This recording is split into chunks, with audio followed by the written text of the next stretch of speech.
like, like skateboarders, like, we're trendsetters. I mean, I'm going to just straight up say it. I mean, almost every trend that's happened, in the last 15, 20 years has been like started by skaters, whether it's like the baggy pants from the 90s that are back now, or the hip bags that we wear that like all the kids in like the school, like the middle schools are wearing now, or like even like there's a, like when I started the shop, it was 5-panel hats, but we all started that, it's like we do it and then it gets adopted to like mainstream culture and kind of blows up,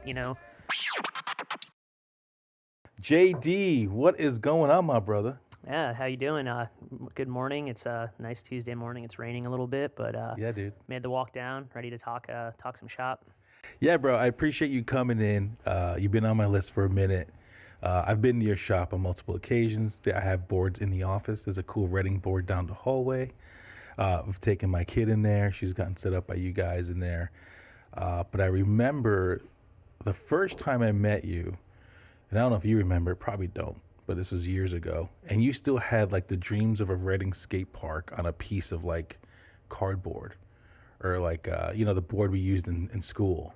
And you just went off on this tangent and like, you were like, yeah, we're trying to build this park. And you showed me that you busted out this little thing and I'm looking at it and I'm like, dude, that's pretty cool, man. It was pretty awesome. I remember going home that night and talking to my wife about it, saying, I just met this dude that owns Holistic and he is talking to me about building this really cool skate park right here in Reading. And that just always stuck with me. And, years have gone by and now I'm like, I got to get that cat in here and find out what his story is. Like, how that whole thing came to be. Yeah, I mean, where do you want to start at? Well, I guess, the first question I always like to ask everyone is, where you from, bro? Are you born and bred here or imported? Yeah, I'm actually I'm born and bred here, so that's kind of like the main theme I think of Holistic, and I think of like the skate park project is I was born and raised in Shillington, Pennsylvania. Lived here my whole life, and then graduated school from Governor Mifflin, and I went to Temple University in Philadelphia. So I did like a 5-year stint in Philly. I ended up getting a double degree in anthropology and history, and I worked in the cultural resource management field for a little bit, which is basically like construction archaeology. Right on. So, nowadays, you guys listening on the podcast, when you go to Philly, you go to like Northern Liberties, it's completely changed from 10 years ago or 12 years ago when I was in school. And we used to be digging under 95. Like they were doing expansion there. And it's like what I did for a job is like we would go in, dig test sites all over the area underneath 985 where they were going to like expand the highway. And if we found anything of value, whether it was like colonial or Native American, like we just shut it down. And that's where we worked for like the next like 2 years. So I did that for a little bit. And then, I liked the job. I liked the people I worked with. But the company that I was working for, it wasn't offering like healthcare or anything like that. And the only way you could get it was basically to become like a crew chief. But like, it's an upper management position. Right on. They can send you on the road for months at a time. And it's basically like you're paying rent for your apartment in Philly and you're living in Montana for like 3 weeks, of a month, So I kind of like talked to some of my supervisors and they were like, like if you have any other ideas and you're kind of feeling iffy about it, like do it now, So right around that time, I was coming back home on the weekends to help the skateboard shop that was here before me, which was called Pocket Aces, and it was run by this lady Rachel, who was really cool and pretty instrumental in like the scene about I'd say 15 years ago. Like she opened her shop originally in Sinking Spring, and then after a year and a half, 2 years, she moved to West Reading, to the location that Holistic is in right now. And I would come back on the weekends, kind of like help her place orders, help like grow the shop team, send them to competitions, stuff like that. And when she came to us, she was like, I'm going to shut down the shop. Like, would you like to buy it? And she offered it to me and my friend Dan. And we kind of like juggled who was going to take it over. Mm-hmm. And then it ended up like Dan couldn't come up with the cash in time. And, he called me and he's like, I can't do it, dude. It's going to go out of business, And that was right around the time when I was talking to my previous job, like managers and stuff. And I was like, you know what? Like, I saved up some money from that. Like, Rachel talked to me and we struck a good deal and I was like, look, I'll take it over. So I basically like liquidated all of the equipment and all like the rent and everything and took over the lease. And I decided to change the name to Holistic. And yeah, my friend Mike Perry, he's a really awesome graphic designer. I hit him up and he was just starting his career too. And I was like, look, can you make me a logo? And he drew the Holistic logo 350 times from scratch. And the one you see on Penn Avenue today is the one he drew. That was 351. Yeah. So I want to go back to the test site job you had. I didn't want to cut you off, but I got to go back and go. Completely fine. So did you find anything cool, man, digging out there for, what was it, like 10 years you said you were out there for? So I graduated after 5 years, and that was like it was my internship turned into like full-time job, like right after graduating college. So I worked that job for I'd say about 8 months to a year, like somewhere around there. Yeah. And yeah, like, you know, my coworkers have found cool stuff. Like there was definitely, we shut down right by, if you guys know Sugar House Casino, I think it's in. Yeah. So Sugar House is where we were working, basically, before they built Sugar House. Okay. Like we were digging test sites all around that area, and they found an old British colonial fort. Like when like the British kicked everybody out of Philadelphia, like the colonial army and everything. Like George Washington was like banished from Philadelphia, so they went to Valley Forge to like hold up for the winter. And yeah, like when they kicked out the colonial army, they basically built like forts around the city's perimeter, you know, old city and everything. Yeah. So we found an old colonial fort, which was pretty cool, and that kind of like shut everything down for a while, because like once they build those support pillars over the highway, like anything below ground, like it's gone, you know, the entire trace of it. You can't go back, and like once you dig down, it's like, I like to tell people who are new to like archaeology or like CRM, it's like, imagine having like those Jello puddings, you know, like the vanilla and the chocolate and the vanilla. Yeah. And when you put your spoon in, it changes the color, you know? Sure. That's basically the earth. It's all strata, you know, like when you dig down, there's like levels to it, you know, layers. And if you stick like, you know, a shovel down, or like you take a backhoe and dig down, it mixes those layers, and you can't tell where the artifacts are coming from anymore. Okay. And that's why like archaeology, like in CRM, is so important, because we're digging it down layer by layer. So if we find something like 5 layers down, it tells you what period it's at without having to carbon date it and do all the extra steps, you know? And you can tell the difference by looking at it, how many layers it is? Oh, yeah. Like if you ever dig like a pool in your backyard, or like a hole for something, like you can definitely see, if you cut a straight line down, you'll start seeing the earth change, like from different stratas. So like it goes from like, you know, you can actually tell periods in history too, because like the industrial period, you'll see like a layer of like almost like soot. And that's from like all the trains coming into the stations all the time. They're blowing smoke out from the coal, and it creates like almost like a coal layer, and it's kind of cool, because then, you know, if you find something from there, it's usually like, oh, you got something from the 1800s or something, you know. Yeah. But yeah, like it's kind of gnarly, but like the best stuff to find usually comes from privies. So it's like where people were using the bathroom back in the day. So what they would do is they, you know, before we had plumbing, they would dig like a giant hole in the ground, and then basically do their business, or go into a chamber pot, and then they just toss it into this hole. Okay. So when you find these things, it almost looks like a well, you know, but it's it's all mixed then, you know, because it's like there's no strata. So that's how you know you found a privy. And that's where you find like old bottles, you find like, you know, old gun parts. Like it's cool. Like, so people just used to dump stuff down that hole that was used for your business? Yeah, completely. I mean, like think about it. There was no trash pickup back then. You know, they would just dump these giant privy holes and just go out and use their business and just keep filling them up, you know, and then they would dig a new one, you know. So you'll find like, you know, old mussel shells that people ate. You'll find like, you know, remains of like mollusks and stuff like that from when they fished and everything. So that's kind of like how you can kind of tell like what the dietary stuff was going on at the time. But yeah, where Sugar House was, there was a giant glass factory back in the day in the 1800s or like late 1700s. It was called Dietville, and my company uncovered it, and they found like all these cool artifacts. Like there was this little moon man, like if you Google it, you'll be able to find it. But like basically like a porcelain moon, like it's really creepy looking, like, you know. And then they found a glass bottle with Ben Franklin's like imagery on it, which was like one of the earliest like pictures of him, you know, besides like the paintings that we would see in museums and stuff like that. They took his likeness, and when they made the mold for the bottles, like they would pour the mold and then clasp it together, and that would make the bottle. And you can tell because it has like a line going around it. Right. And then Ben Franklin's face was on the one end. So was that like, was he selling something?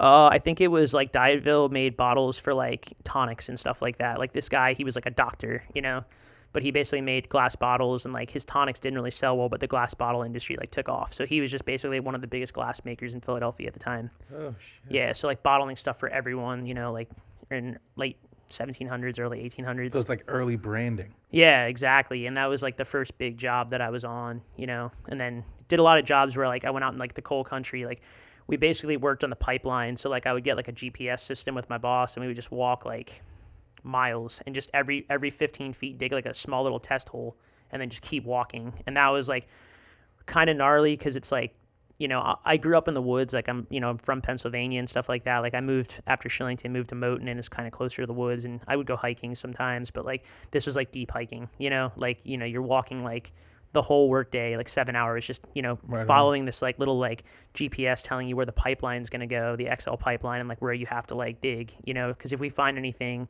of value, like an arrowhead or something, like it's like you're shutting it down. So then when you shut it down, if you find like an arrowhead, how long does it take to get this bad boy back up again? I mean, the Dietville site took about, I believe it took 2 to 3 years.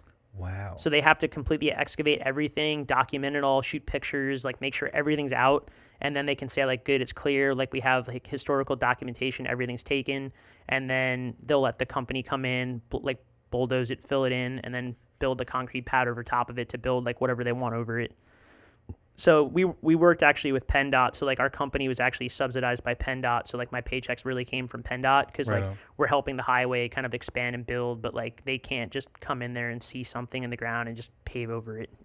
So when you say they excavate everything, does that mean like, so before they let that company come back in, all the, I guess, historical peeps come in, do they just literally grab everything that they can out of it and then the rest gets covered up? Yeah, it's like, so CRM, cultural resource management, is like, think about like, I like to tell people it's like construction archaeology. It's like a lot faster paced. So like when you're doing like the academic archaeology, it's a lot slower. Like you're taking it like layer by layer. Mm-hmm. The CRM is like, you're just going in with shovels and you're just digging up as much as you can because you have to get it out fast because you're not like on a timeline, All right. Like you can't hold the highway up for like 10 years, you know what I mean? Right. Like it has to get built. So like I think like the way they work it out is like PennDOT comes to like the company and gives them like a window and they say like if you find something, like you have like a year to excavate and like find what you need to get, And then that's it. That's it, They can only do so much. I mean, if it's something super historical, I'm sure there's like permits they can pull that like, expand it to like 2-3 years or whatever, but yeah, the end goal is like to get it out of the way and get it cataloged and dated back in Harrisburg so it can go to museums or like get in the collection.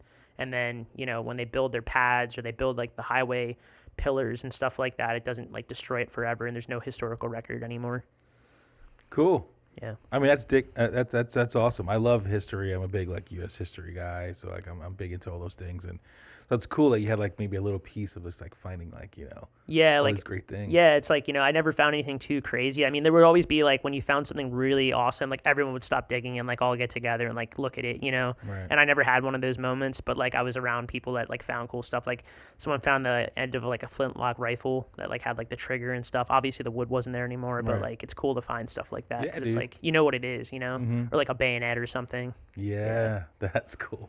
Yeah. Right on, dude. So fast forward, you're hanging out. You gave all your cash to have a chance at running Holistic. Yeah, so I basically bought all the fixtures and I took over the lease, and it was a really, amazing. I mean, Rachel, I can't thank her enough. Like, she like set me up pretty much for success. She basically didn't want the shop to shut down, but she just needed to like step away from it, And she was like a mother of 3, so it's like I think her kids were getting a little bit older.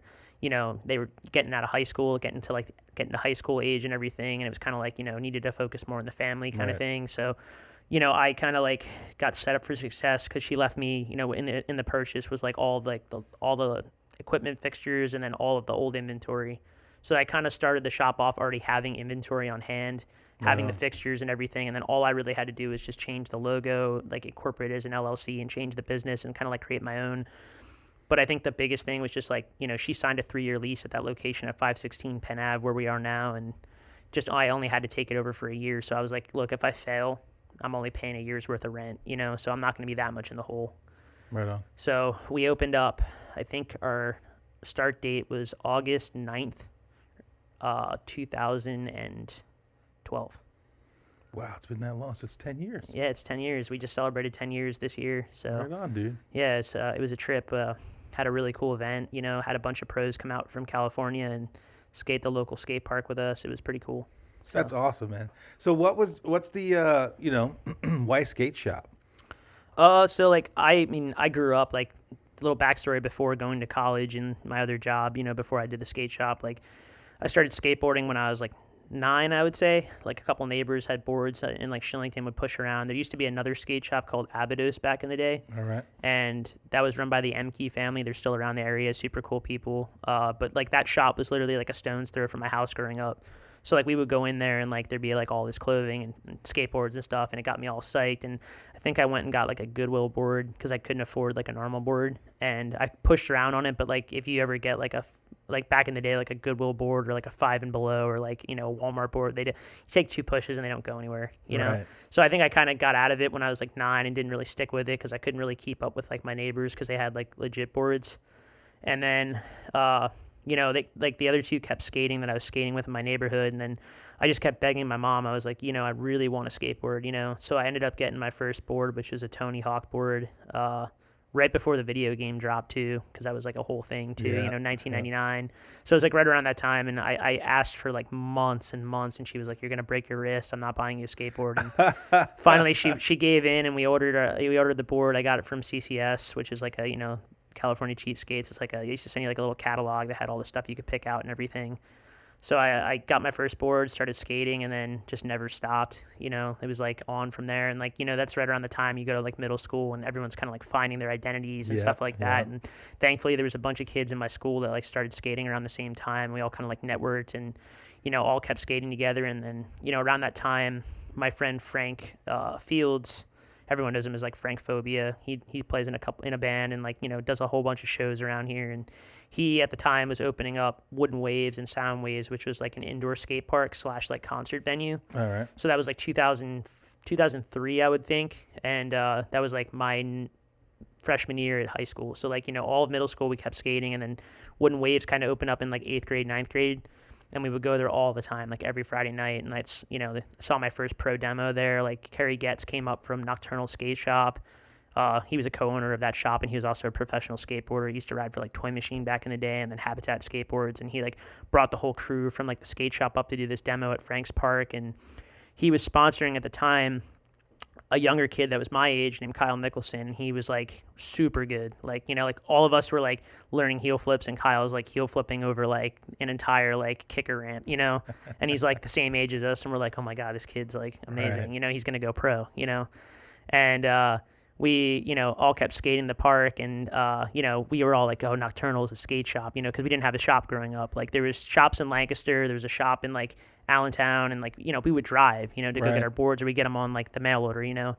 But going to a skate shop was like a special experience. So, you know, just through Kyle getting to skate for Nocturnal, we were like, yo, we have to go to Nocturnal. So that opened up around like right around like 2003, I think, was the first year they opened up in Philly, right on South Street on 3rd and South. And we made the pilgrimage. You know, we would go up, we'd take our parents would drive us down, or like when we got our licenses, we'd start going to the city and like picking up boards from there. You know, we get like 2 at a time. And then like there's a shop in Lancaster that opened up called More Skates, and like I was there for like the second iteration of that shop, but the first one had like a giant indoor skate park that all those dudes would skate. Really? Yeah, like Kerry Getz would come, like Bam Margera, like Mike Maldonado, like people, Chris Cole, who's like a huge skater now, like from Pennsylvania, like they would all skate this like indoor park in Lancaster. And then when that park closed, they opened up like a smaller like brick and mortar shop, and we would drive there too and pick up boards and like get their shop decks and like buy like 2 at a time and take them back to Reading, like skate, film videos and stuff. And that was kind of like our introduction to like skateboarding. So like, why a skate shop? I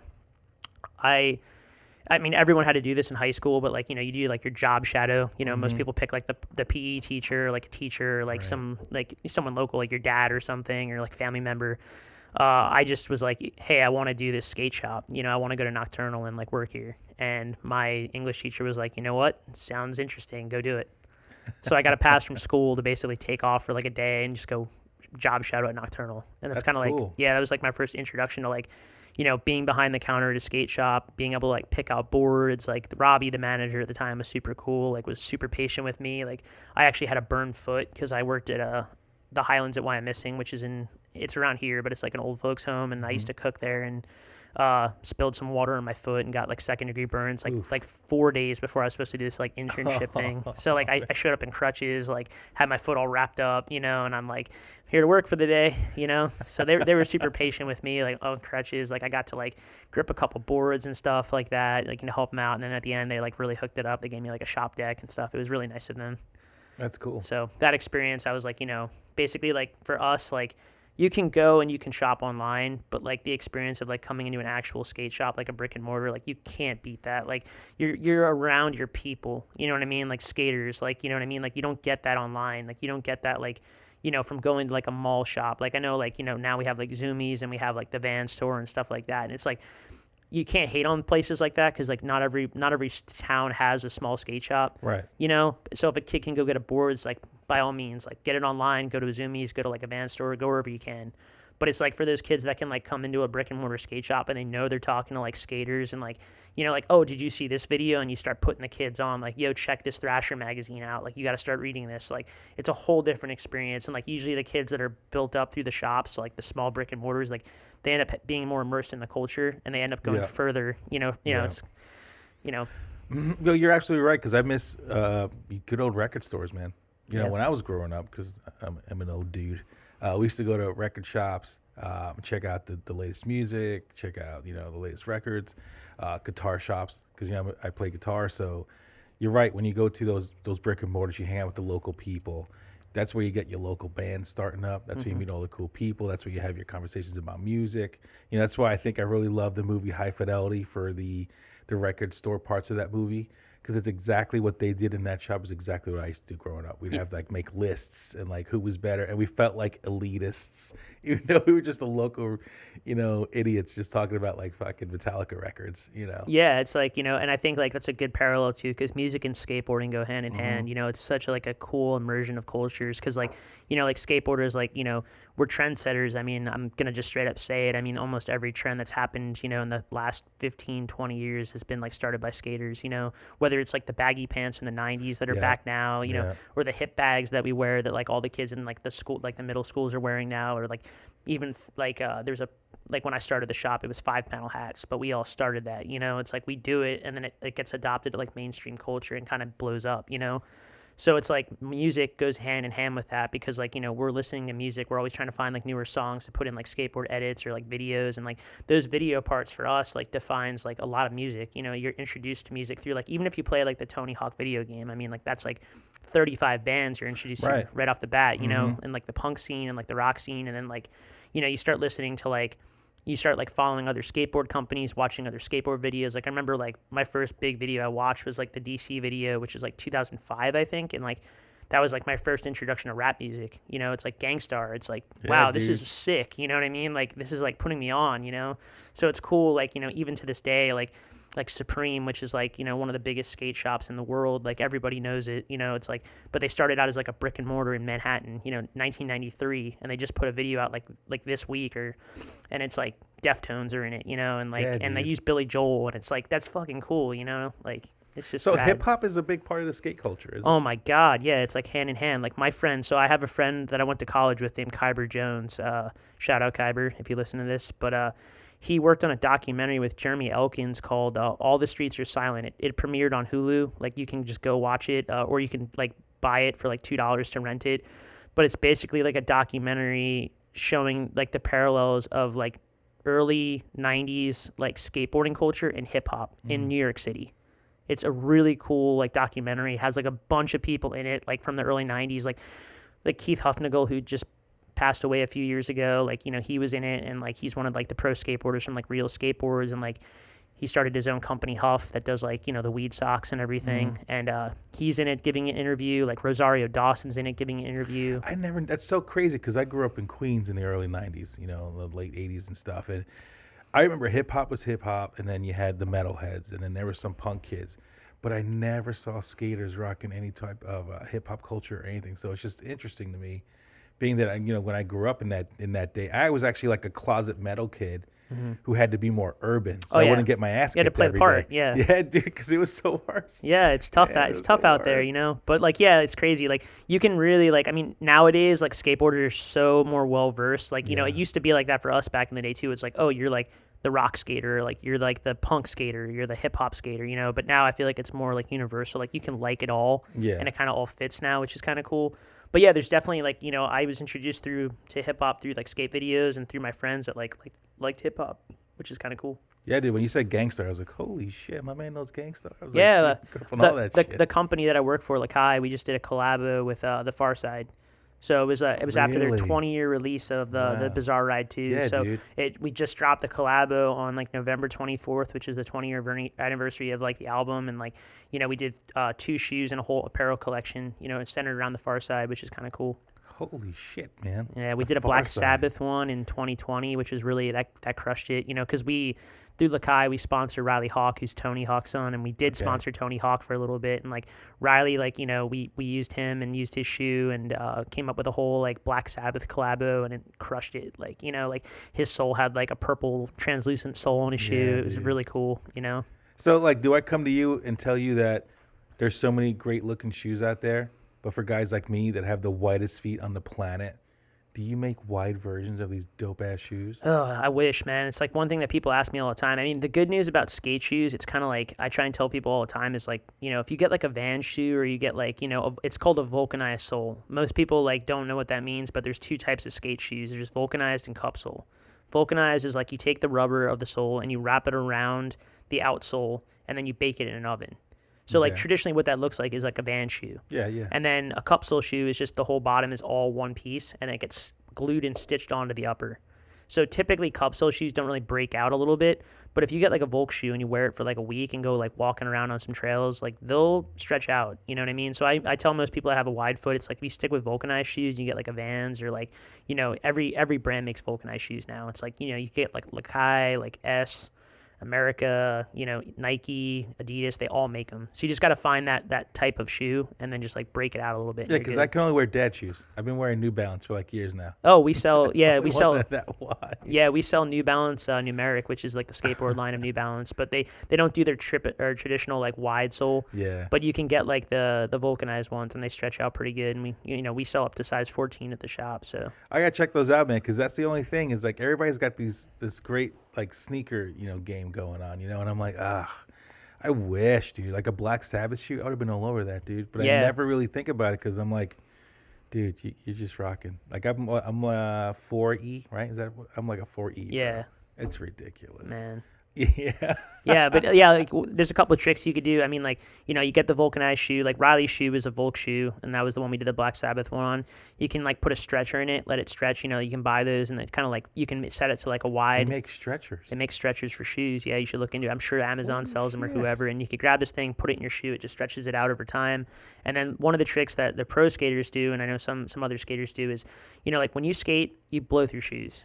Like right. if you're doing it every day, you're going through shoes quick. Like most people buy one pair of shoes that lasts them like a year, 2 years. Like we go through like 3 pairs in like 2 months.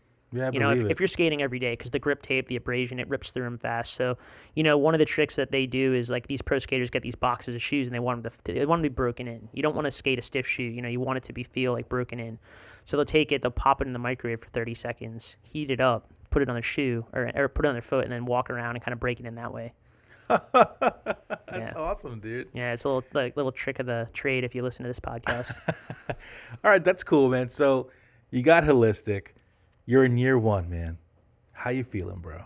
Terrified. Yeah. Terrible. Like it was the worst experience because it's like, I went in, I read a book. It was like Business for Dummies, Small Business for Dummies. I don't put down those For Dummies books because those For Dummies books taught me how to build websites back in the day. Yeah, I mean, like people like, they like to push them off, but it's like at the end of the day, they're written by people who know what they're doing. And they talk English. Yeah, it's like make it easy for you. Straight up, So I read that book, got me kind of set up. I kind of had everything ready to go, and then really, I think the only thing that kind of got me a little bit was just taxes. You know what I mean? Like, which is like, I was 23 when I opened the shop. It's not like I didn't know how to pay like my normal taxes. You just go to like, TurboTax or whatever. But it's different when you start a business. And like, I ended up trying to like, get an accountant and everything. And the first guy I picked just like wasn't it. I just couldn't like, I didn't know to do estimated payments and stuff like that. Yeah, me neither. Yeah, so it's like at the end of the year, like, for people listening, if you want to start a business, like you can make 4 estimated payments a year that goes into your next tax year. So it's like, you can kind of like almost chip away at it over time instead of getting like a huge bill from like Uncle Sam at like April 15th and you're like, oh, I owe like this much money. Crazy. Dude. So, once I kind of got past that, I remember like the first year I got hit with a pretty big tax bill. Like I think it was close to like $5,000 and it was pretty hard, So I shout out to my sister, she hooked it up. She came through and helped me out and like gave me a loan that I paid back. And, I got through the first year, but like, yeah, it's scary. I mean, like on the other side though, after being nervous and scared on like that end of it, like, fucking excited. You know what I mean? Yeah, Like, dude. it's like, yo, like I wanted to do this forever. And like the first day we opened up, it was so sick. Like the support from the community was amazing. Like so many kids coming in and like getting their first skateboards or just buying boards. And like, that's like really at the end of the day, like what keeps me going. Like I know it, like, it's hard because like most people see like businesses and they think like we're making a killing, but like small business, like talk to any other small business owner, it's like there's a lot of expenses on the back end that people don't see, and it's like we're not crushing it. You know what I mean? So You're it's just like, living. yeah, we're just trying to get by and live and keep the business open and make a little bit on the side just to kind of keep living. And like, you know, like at the end of the year for me, I didn't start the business to become the next Supreme. You know what I mean?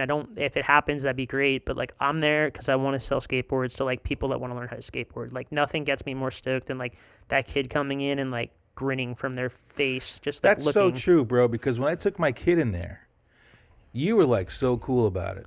You like, she grabbed a board that she liked. You asked her like what she was gonna do. You saw that she was kind of short, you know. So like, you went through the whole thing with her. You picked the trucks, I believe they're called, the wheels, and then you set the whole thing up for her, man. Oh, And yeah. You sat there, you were talking to me, and I'm just watching your process. I'm watching like how you make the outline on the grip tape and how you're cutting it off. And you sat there, dude. You're the owner. Now, I'm not saying that owners don't do these things, but you sat there. You're the owner. You talked to her. You were talking to me.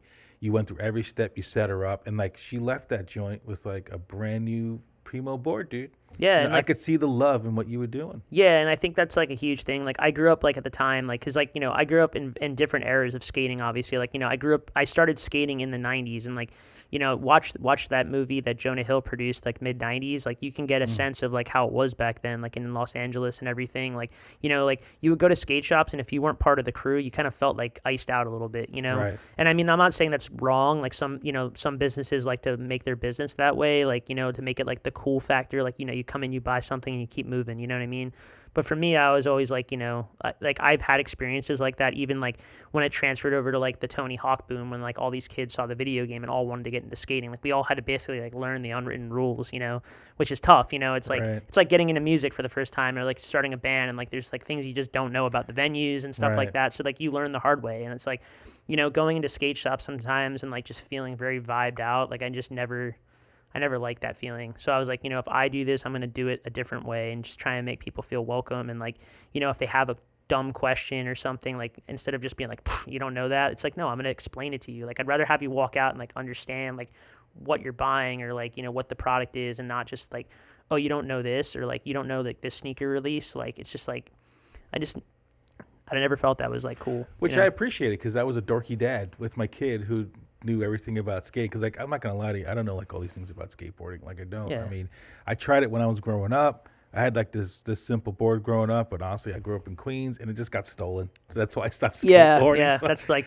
MO know, for most skateboarders. I mean, that's what happened. And then I ended up getting a guitar, and then I was all about just, you know, rock music. But it was cool because then I was the dorky dad. I'm like, well, my kid wants a board, so I'm going to go bring her in and get her one. You know, it was during Christmas too, I believe. But yeah, man, it was cool, dude. Because yeah, I get that feeling, man. I remember going into places when I was younger. If I didn't know everything or knew anything about that culture, what was going on, you felt like an outsider. And it still happens to this day. Not everybody accepts you into Yeah. the different cultures that are out there. So from a dad with a kid, I appreciate you. Thank you for not making me feel weird. No, yeah, no, I'm like hyped, dude. Like I said, like anyone listening to this podcast, like, you know, if you're into skateboarding, you have like any interest at all, it's like we're here to help you. Like that's how it should be. I think like there's only one way, you know, if you're gatekeeping everybody that comes in the door, it's like, you know, it's not going to help out anyone. Like how is that going to help your business, you know? How's it going to help anything? Yeah, You know, the it's like community how at do you large is to grow the culture in the community, you know? Exactly. Like exactly, yeah.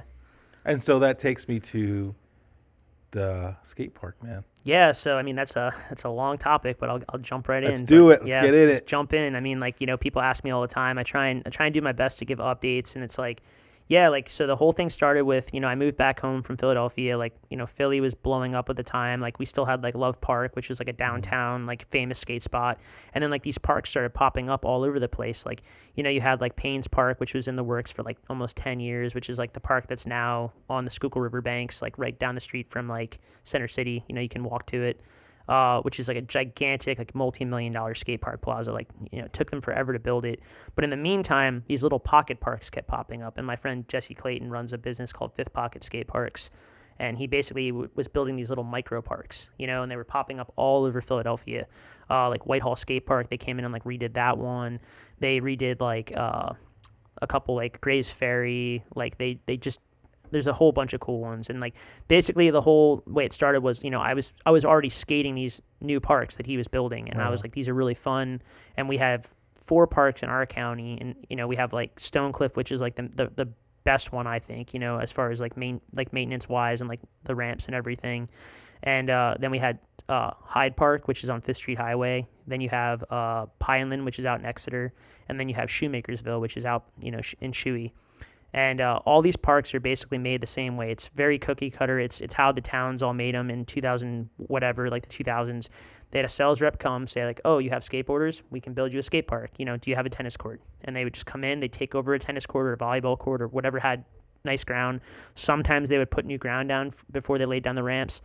But 9 times out of 10, they just come in and they let the township pick out from a catalog. Like it's a playground book. Like, you're looking at like plastic metal ramps, and then you keep turning the page, and it's like goes from like, elementary school, middle school, like, jungle gyms to like, oh, now you're at skate parks. Right. You know what I mean? And it's like you have this guy who's like a salesman picking out ramps saying like, this is the best selling one, and like telling the town what to buy, and they're just hook, line, and sinker just doing it. So these, like, we call them prefabricated skate parks. They're all over the suburbs. Like, they just took over, like, and like they would just get cash. And every time like the township wanted to update the skate park, they just go right back to the catalog. They'd remove a ramp, buy a new one, Right. So like all of our skate parks in the area are all prefabricated. They're all like made that same way. And like I kept telling when I first started the shop, I was like, eventually like this company, it's not going to stay in business. You know what I mean? So like if you're relying on their warranties and like all the things they're selling you, it's like, what happens when the company goes out of business? Right. Are they going to come replace your ramp for you when it breaks? No. It's like the right and correct way to build these things is with concrete, because it lasts. And it's like if you get the right PSI, like it doesn't chip, it doesn't spall. Like these prefabricated ramps, like eventually they get old, and like we call them kick plates, but it's like where like the ramp meets the ground, like it starts to separate.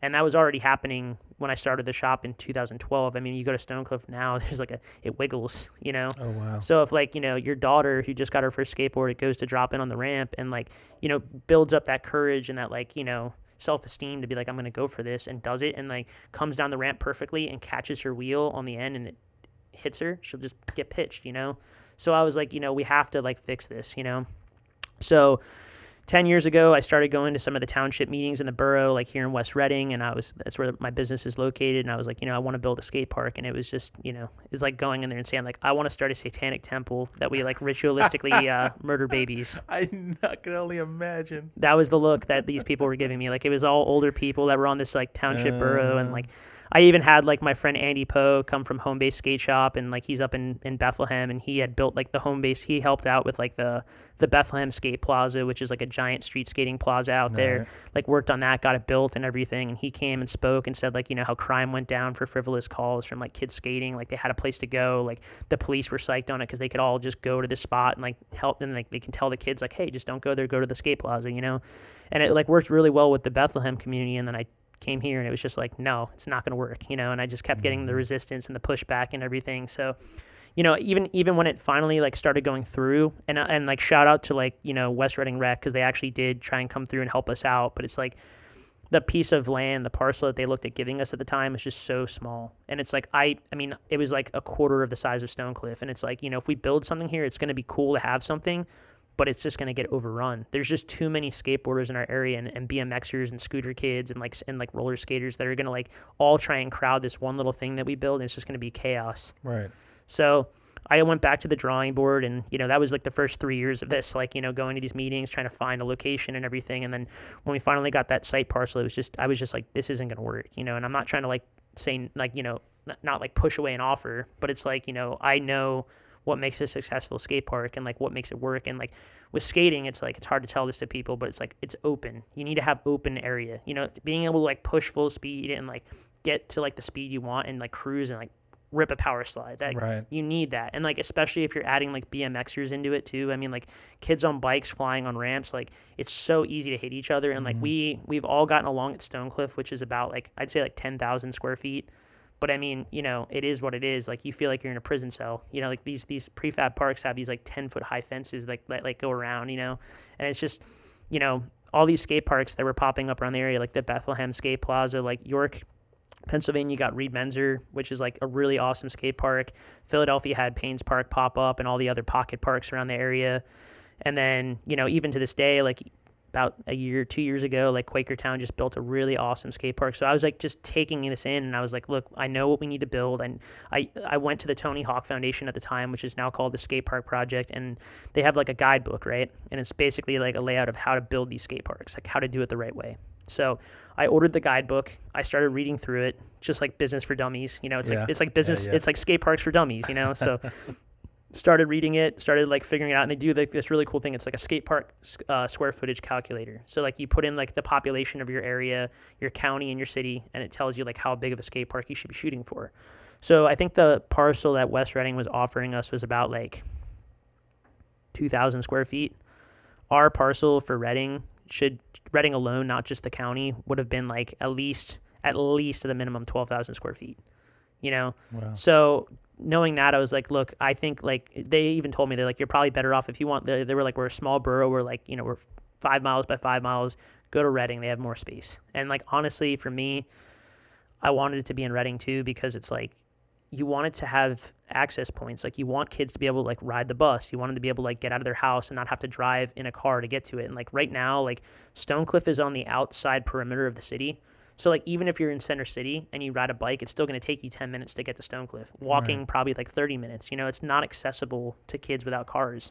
So like, I went back to the drawing board and we met a couple people in the city, and we ended up finding the Redevelopment Authority, which owns parcels all around the city. And, the guy, Adam Mukherjee, who was the director at the time, was really cool. And like, he's like, I have this site for you. And the original site location was along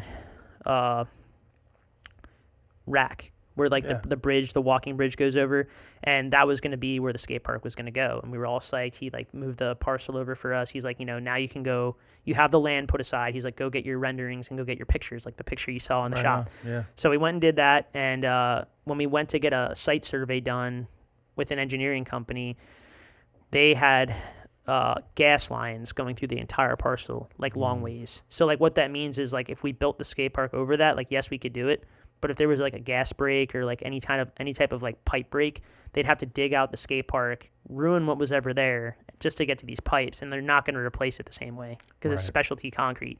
So we went back to the drawing board and we picked a second location, which is the main site for the skate park now, which is at 603 Canal Street, which is like this giant parcel of, it's like 1.2 acres, right where Canal Street Pub is and next to Heritage Park and where the Reading Film Studios are. Yeah, like right there. Mm-hmm. So that's the new site location. And we basically, once we picked that out, then we hit up, we picked a whole bunch of different skate park firms that do design and build.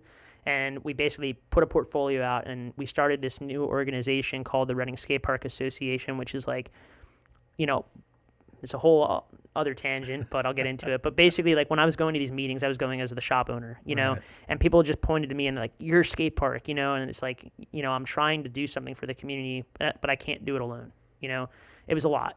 So I just got to the point where I was like, I need help. So we all sat down, we called a meeting, I did it on social media, and we had volunteers come out, and we all sat down and we're like, look, we're going to make a nonprofit. Like, it sounds crazy, but it's like not that hard, So we all got together, we worked together, and we filed for a nonprofit, business license and everything, and we ended up calling it the Reading Skatepark Association. So we're a 501c3, like you can make donations and it's tax write-offable, and our mission statement is like to build and refurbish the skate parks in the Reading area in Berks County. So that started in 2016. Right on. So, I made it, 4 years after starting my shop, and now I'm starting a nonprofit, and shout out to like everybody involved with that. Like we've had members like over the last, 5-6 years that have come and gone, and like everyone involved with that. Like we were doing like fundraisers, like we would do this one called the Shredding Festival where we had bands play, and like the support was like unreal, and like it was awesome. And so we started that nonprofit, and we grassroots fundraised about like $18,000. We were doing spaghetti dinner nights, like these band shows, like we were doing like,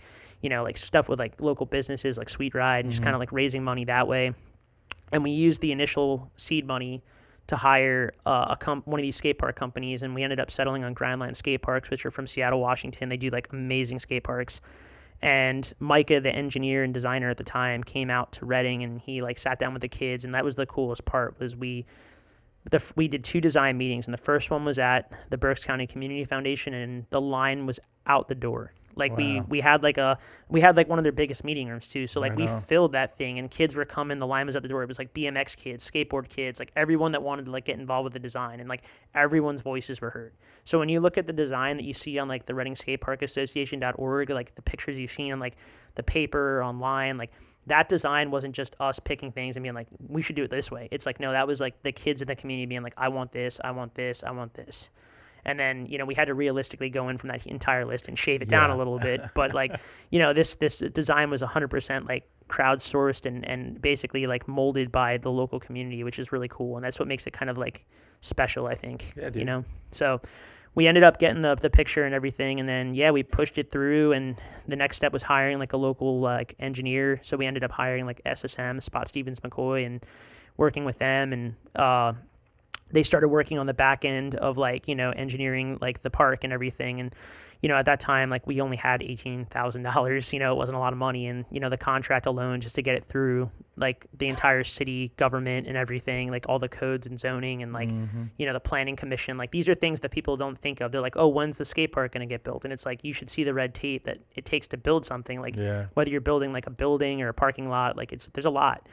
So, it was right around the time I had a really, really rough year. My dad passed away in 2019, and right before he did, my aunt passed away 2 months before that, and my grandmother 3 months before that. So it was like, and my dog too. So it was like 2018 to 2019 was like probably like the lowest point. You know what I mean? Like that was like, I was over it. Like I was like, I don't want to keep pushing the skate park through. I don't want to like do the shop anymore. Like I'm done, like I'm just fried.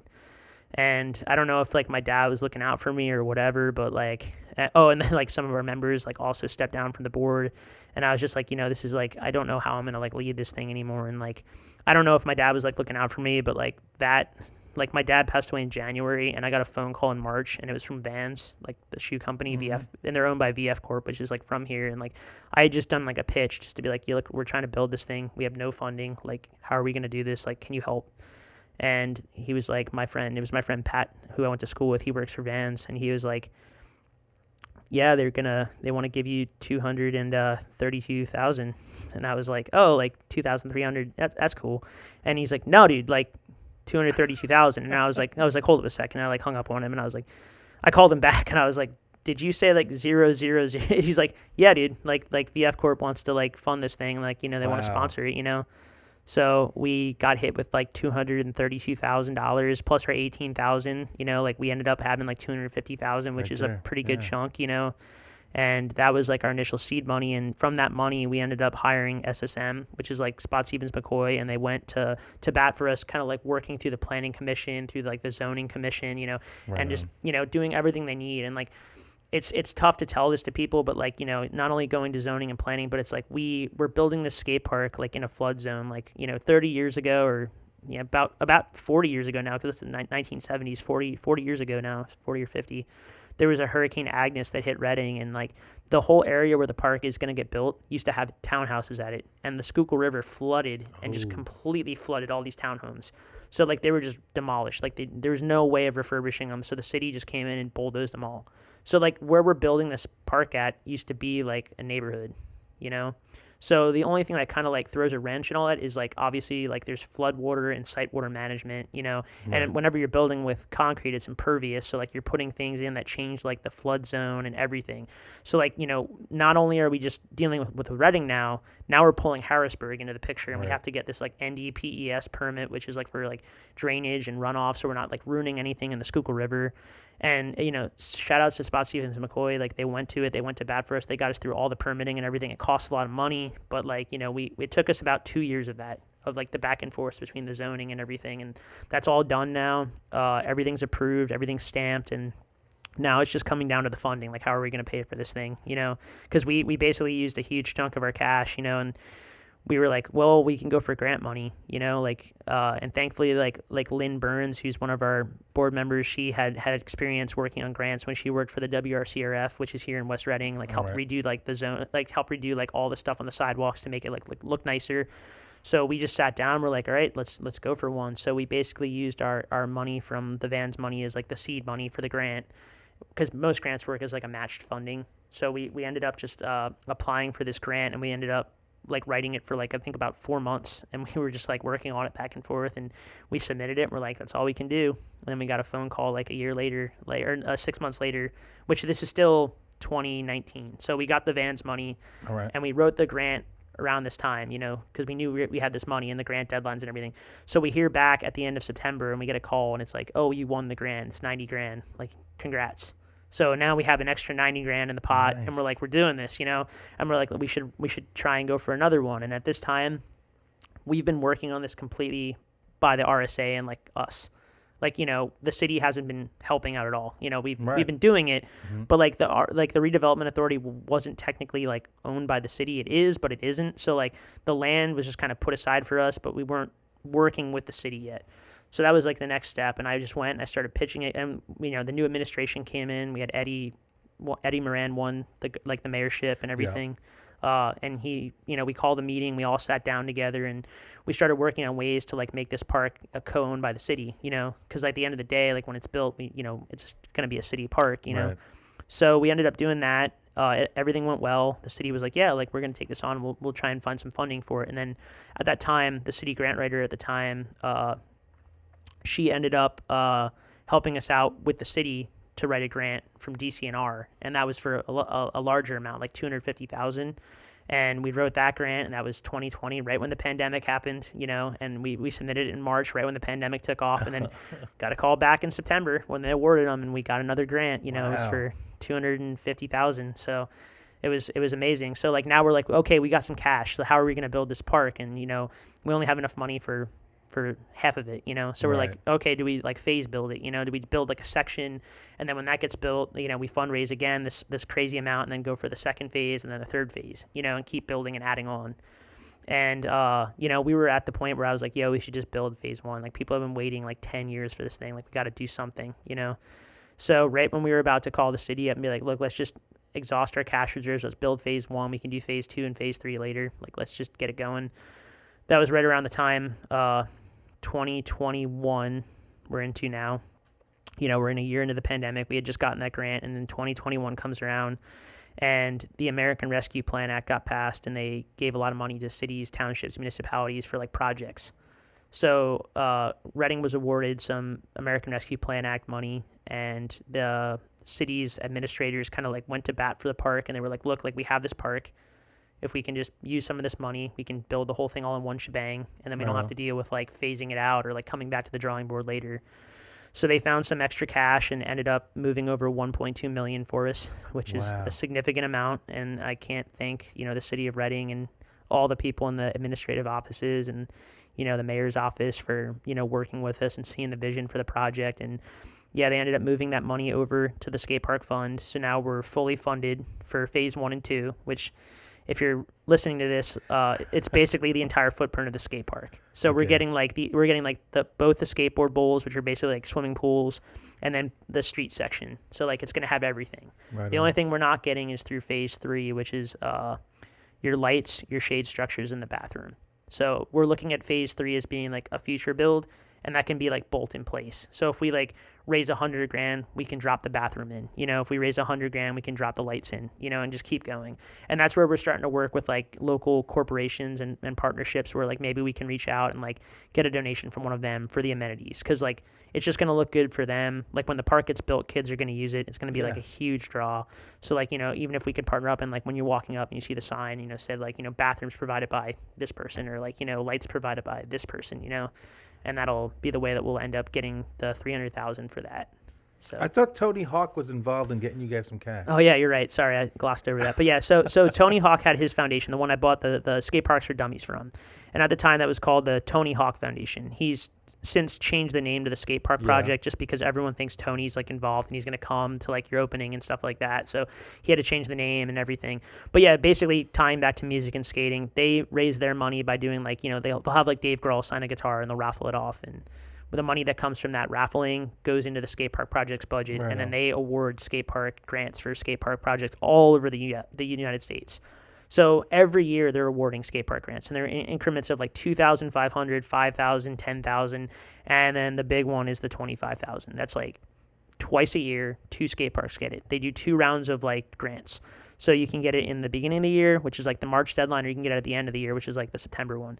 So rewind back to 2020, I believe. Yeah. So we actually applied for the Tony Hawk Foundation grant at the time and showed them like our design, like showed them like, how much this is going to impact the kids. Like, Reading's an at-risk city. Like, they don't have a lot of stuff for youth development, and we're like, this park is going to change kids' lives, whether they have a skateboard or a bicycle or like a scooter or whatever. It's like giving them a place to go where they can mingle with other kids and like do stuff. It's like good for them. So the board of directors looked at that, and they awarded us the full 25,000, which is the highest grant you can get in like the whole entire country. So that's awesome, dude. So now you have phase 1 and phase 2 is done. Like you're funded. Yeah, it's funded. So basically, like what's going on now is SSM is working on the bid package. So this park has to go out to bid, right? So when that happens, because we got grant money, we're using public money, it has to go out to Harrisburg, and Harrisburg has to look at the bid package and say like, this looks good on our end. Like you're satisfying all the requirements from the grant for when it goes out to bid. So that review process usually takes about 3 weeks, and that's what's happening right now as we talk. Okay. So when that gets finished and Harrisburg looks it over, they'll probably give us, I'm hoping they give us the stamp of approval. We don't have to go through like more like questions and everything. But if they give us the okay, the thumbs up, it comes back to the city's administration, and then the city is going to do what I think they'll probably do a press release saying like, hey, the park is all approved. There's nothing holding it back now except for putting it out to bid. And then they'll put the park out to bid on PA.gov, which is usually about a month process. And that's any construction project. You put it out on PA.gov, you get bids coming in from all over the state. The bidding's probably going to be for the excavation, the drainage, and the parking lot and the sidewalk. And then since the skate park's a specialty build, and this is like a huge thing in skate park development, like Lancaster County got a park built called the Lancaster County Park. Awesome looking park. If you like Googled pictures of it, it has a full pipe and everything, you'd be like, this is amazing. Kids love this thing. Terrible park. Like just you can't skate it because they had a sidewalk company come in and build the transitions, and they just don't meet right. You pump the wall and you just stop. Why would you have a regular concrete company do that? Because they put it out to bid, and it's just like they were the cheapest for the job. They won the award. So what we did was we did a sole source with Grindline Skate Parks, the designer, where they can do the specialty version of the skate park because these skate parks are specialty. It's like building a pool. Like you can't have someone come in and just build a pool. You need like a specialty pool builder. So with skate parks is like with the transitions and the radiuses and everything, you need to have a specialty builder. So what's going to happen is like the park will go out to bid. When it's awarded, the GC will come in and they will dig out the excavation. They'll put the drainage in and everything. Then they'll leave the site. Grindline will come on. They'll start forming everything, putting the rebar down and shotcreting everything and doing it section by section. And they'll finish all 22,000 square foot of like the skate park section because it's all specialty. And then when they finish that, they'll leave. And then the GC will come back on the job and do the parking lot, the sidewalk, and the landscaping. And when's that going to be done? I'm hoping. I mean, this is it's tough. It's a magic question. Definitely 2023 at some point. The build's going to take a little longer because you have to think at the end of the day it's 22,000 square feet of impervious concrete. You want to make sure it's done right, and you want to make sure like the PSI of the concrete's done correctly so it doesn't spall or crack in the wintertime. So like I want them to work slow and do it right.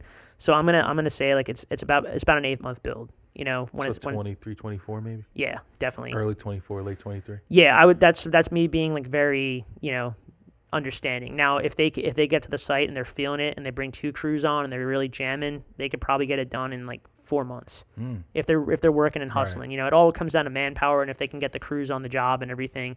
So if that happens, if they can start construction in like March, April, May, they could be finished by like September, October. Typically you don't want to start construction in the wintertime because of the frost line and everything. Obviously. Like it's harder to dig through. Like the concrete's harder to work with. It can crack, spall. So we'll see. I'd say like I'd love to see it start construction in March or April. All right. My birthday's in April. That'd be sick. That'd be cool. Yeah. Dude, JD, I just want to thank you, man, because I mean, it was your idea, dude. And like, I mean, you just went through I've just been sitting here listening to everything you've been talking about. And when you really think about it, I mean, you're a kid with a dream. You worked at a local skate shop and you said, you know what, I have the opportunity to take it over, and you did. So you had enough, balls to do that, because starting a business is not easy. Anybody will tell you that's done it. It's scary as hell. It's not easy. You went ahead and did that and went from a kid who was just scared to take this place over and be able to make it after a year to a man who's essentially now responsible for what's probably going to be the fucking coolest skate park in Pennsylvania. Like, dude, it takes people like you to build a community, to build a great neighborhood, to make Reading a place where people want to come to and chill, man. So if anything, my brother, you have definitely and will leave a legacy of being the dude that had a dream to build a cool ass skate park in his old stomping grounds. And you're going to give tons of kids just a cool place to chill for decades to come, man. So I just want to say thank you for being that dude. No, I appreciate that a lot. And the idea wasn't mine entirely. Like I said, it's been years of seeing all my friends do it in their respective communities. And Sure. it's you want to just make sure you can take what you're learning from other areas and apply it where you're at. And that's I think that's one of the biggest things I've taken away from it is because I came from Reading, you know what I mean? I've heard, Yeah, you're from here, I'm actually an import, but you're an import too. Yeah, sorry. But when you're from here, you know what I mean? It's we have a really unique community here in Reading where it's it's a lot of transplants and it's a lot of local people. And we're at the point now where it's very infused. And it's you still have people that are scared to go to the city and stuff like that. And it's it's at the end of the day, we're street skateboarders. So we're downtown all the time. We're skating downtown Philly. We've seen stuff, but it's I want to build a community where people feel good to walk around again, and part of that is just, with the skate park, I know it's kind of an out there thing, but it's if you're bringing more people to the downtown area that are using it and you're giving them a space where they're coming into the city and activating it, the more activity you have in an area, the less bad stuff happens. That's just proven. You know what I mean? When there's just darkness and no one's around, that's when the worst stuff happens, So, I just want to see that built up again. And it all starts with people having dreams and having ideas. And if you're listening to this podcast and you want to do what you want to do, just go for it. You know what I mean? Because it doesn't just start with one person, it starts with a community. And if we're all working together and, trying to achieve our dreams in this small area, we'll make it a better place, and that's what I want to see, as I get older is I want to leave an imprint, but I also want to see Reading get better, JD, man, I couldn't put it better myself, brother. JD, thank you so much for coming in today. I appreciate it, brother. You know what? Tell them how they can support. Yeah, Park, if you want to support us, you can definitely come by the shop anytime. We're located in 516 Penn Avenue in West Reading. We have a brick and mortar there. It's open every day of the week except for Mondays. If you don't live in the area, we have a web store that has everything in the store online, so you can just order a board to yourself, shoes, clothing, whatever you need. It's all on there, and that's holisticskateshop.com. And if you want to give us a follow, you can hit us up at holistic_skateshop for Instagram and Facebook, and also at Reading Skateparks for any of the skate park updates. Thank you, brother. We'll have you back on real soon. Yeah, thank you so much for having me. I appreciate it. Hey, thanks for checking out this episode of Fred Talk. If you totally got into what you just saw, make sure you like and subscribe so you never miss another episode. Check out the playlist because there's other cool people too. And if you can't watch all the time, check it out on any podcast outlet. Don't forget, your Uncle Freddie loves you. Peace.